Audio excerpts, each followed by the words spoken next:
Hi friends, அஸ்ஸலாமு அலைக்கும். நம்ம இன்றைக்கி என்ன டிஷ் பண்ண போகிறோன்னா 1 kg சிக்கன் பிரியாணி ஆக்க போகிறோம். அதுக்காக நம்ம 1/2 kg ஆனியன் கட் பண்ணி வச்சுருக்கோம். தக்காளி ஒரு 250 கிராம் கட் பண்ணியிருக்கோம். கொஞ்சம் கொத்தமல்லி, கொஞ்சம் புதினா, பச்சை மிளகாய் கட் பண்ணி சிக்கன் 1.5 கிலோ எடுத்து வச்சுருக்கோம். 1 kg ரைஸ் எடுத்து வச்சுருக்கோம். நம்ம அலசிட்டு ஊற வைக்கணும். நம்ம ஸ்டவ் ஆன் பண்ணி கடாய் வச்சுருக்கோம். கடாய் வச்சோன்னா எண்ணெய் போட்டிருக்கோம். எண்ணெய் போட்டுட்டு இப்போ லவங்கம், பட்டை, ஏலக்காய் போட்டிருக்கோம். வெங்காயம் போட்டுக்கலாம்.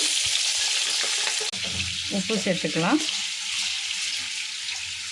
உப்பு போட்டோன்னே நல்லா சேர்த்து மிக்ஸ் பண்ணிக்கலாம். உப்பு வெங்காயம் எல்லாம் தட்டு போட்டு மூடி வச்சிடலாம் 5 மினிட்ஸ்.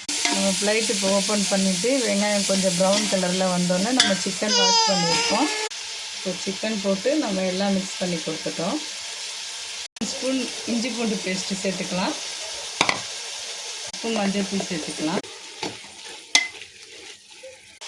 தக்காளி சேர்த்துக்கலாம் கட் பண்ணி இருக்கிறது.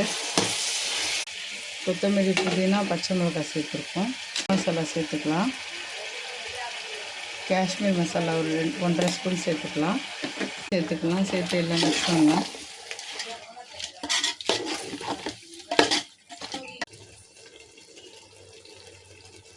சேர்த்துக்கலாம். நம்ம பிளேட் போட்டு மூடி வச்சிடலாம்.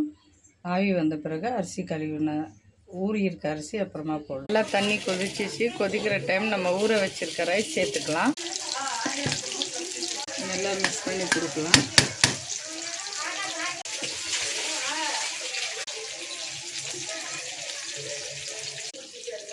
சிக்கன் பிரியாணி சுவையாக டேஸ்ட்டாக ரெடி ஆகிடுச்சு. 65 கொஞ்சம் பண்ணியிருந்தோம். இதே மாதிரி நீங்களும் ட்ரை பண்ணி பாருங்கள். வீட்டில் சூப்பராக இருக்கும். லைக் பண்ணுங்கள், ஷேர் பண்ணுங்கள், சப்ஸ்கிரைப் பண்ணுங்கள். பாய் பாய்.